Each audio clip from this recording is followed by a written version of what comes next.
So now let's just delve a bit more into bioenergy healing treatment. Yeah. If you can give me, for the people for the techies out there who would like to know a bit more about what this is all about, and and they're trying to think, okay, how, for those analytical people, if you like, describe to me how the body reacts to bioenergy healing.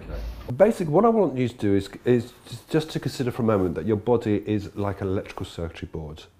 And in order for it to be able to function effectively, it needs full communication. Okay, so let's just use the analogy of a computer, for instance. You buy this brand new computer, okay, you take it out of the box, you plug it in, and it's brilliant, it's excellent, it's fast, it's efficient, it's effective, it does everything you want it to do. But 6 months down the line, you've been connected to the internet, you've got viruses being affecting the computer, you've got spams coming in, you've then got other users utilising it and other hardware and software loaded onto it. Sure. And as one would expect, it starts to get sluggish. Okay? And because it's being affected by outside influences as well as internal, that has an effect on the whole communication system around the computer. Well, your body is no different. In order for it to be able to fully communicate, it needs that free flow of information and general communication about it. And what bioenergy is able to do is, bioenergy is able to manipulate your body's what we call electromagnetic circuitry. Some people know it as the biofield, or just the field, or the matrix. We're able to access it, manipulate it, and rewire it. It's like, on one level, pressing some master reset buttons. When you're talking about working at a cellular level? Yes. Well, that's right, because when we start to we look at it on a more scientific level and start to understand how the body functions. In order for your body to function, it's made up of cells, and for every cell in your body to be able to communicate and serve its purpose, it needs to have the right ingredients in it. And when there's chaos in your body, or trauma or issues, it brings disorder on a cellular level. Okay? And every cell has a frequency that it functions at. So each individual cell has a different frequency. And if you put a number of the same cells together, that becomes a tissue. And that entire tissue has a frequency. Put a group of tissues together and you get an organ, and that organ has unique frequency. Put all your organs and the other body parts together and it gives your whole body an entire frequency. And with bioenergy healing, what we're able to do is we are able to rewire the body on a cellular level, because we can affect the individual frequencies of those cells in the body.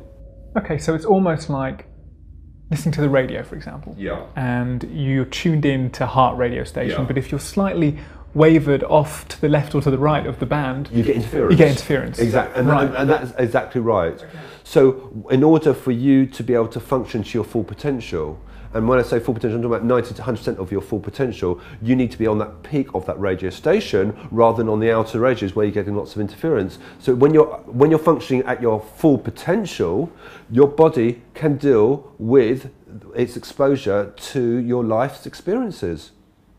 With the Bioenergy Healing Clinic, you also do a workshop. Yes. I've noticed. Can you give me a bit more information about, on that side of things? Are you a trained teacher in the field as well? Is that how you try to teach people the techniques? The reason why I started to teach people was, people come to me for treatment. I help them to move forward. And when it comes to their treatment being completed, what I want them to do is I want them to be able to walk away with a good level of recovery. But what we have to remember is what is going to happen in their lives thereafter. So they're going to get on with their normal day-to-day lives, and what will happen is they will experience other issues, traumas, incidents in their lives. And if they don't learn how to look after their bodies and systems thereafter, then what happens is then their system doesn't work as effectively and preventively, and therefore they are exposed to potential problems thereafter. So what I wanted to do was to give my clients and anyone else out there, any other members of the public, the opportunity to learn how to service and maintain their body. And just going back to like our computers before, the one way that you know that your computer is not going to crash and you're not going to get that famous blue screen appearing is on the basis that you service it and maintain it. And if you don't do it, you're going to get someone at your work maybe to do it for you. And it's no different to your car, it's no different to your heating system. If you didn't service these pieces of equipment, they will start to break down or crash or work less effectively. So it's almost thinking about the body logically to a certain degree. It's treating it like a common system. sense. Yeah, it's like treating it like a system. And as I said to you before, we abuse it, misuse it, disuse it, and use it in certain ways that it requires that service and maintaining. Look, you can't go and buy a second-hand car, which is like what a client is to me when they come for treatment, decide to do a major overhaul on it, and then expect it to last 20 years without getting it serviced and MOT'd. And that's what I need to instill in my clients and anyone else who's interested in looking after their body is we need to start servicing and maintain it. And service and maintain it beyond just the fluids that we drink, beyond just the diet, beyond the exercise. We actually need to go in on a deeper level and actually give it that full service and MOT on a regular basis. And it's not waiting until we get an illness or an injury. You see so many people, they get an injury and they think, do you know what, I've got a busy day today, I'll leave it to another day. And then another day goes by, another day goes by, and then it becomes part of the norm and they think, oh, do you know what, that's the way of life. They're ignoring the signposts.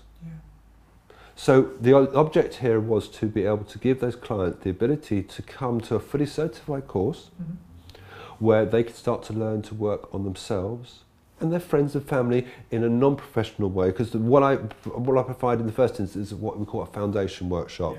It teaches them the primary tools that they can walk away with after just doing a weekend workshop to work on themselves and their friends. And that's a starting point. And depending on where they want to go from there, they can come along on various enhancement days to fine and tune it, because the technique I teach has to be fine-tuned and tweaked. Just like anything else out there, we continually need to fine-tune it and tweak it. Do you find yourself continually almost innovating your style with this practice from what you're doing, just because you're talking a lot about fine-tuning, tweaking, and keeping up to date with making sure that you're fully functional? Surely your techniques have changed over time to encompass this. And that's right, they completely evolve over time, but what's although my work is very innovative, it's very cutting edge. One thing that's very defined and different about my work is there's lots of people who practice a technique and they will then go and learn an enhancement of it. For instance, they might go and do a course and learn something else to integrate within their work or just take it onto a higher level. What is very different about my work is my work doesn't evolve that way. My work evolves based on me working with a technique. Literally, I could be working with a client one day and a new technique will just start, or an existing technique will become more fine-tuned in a way that's appropriate to that particular day, that particular moment in time. So it means that it has a far more natural way of evolving rather than going out with the intent, I want to improve, I want to change. And this way, my work never becomes boxed in. It's unlimited.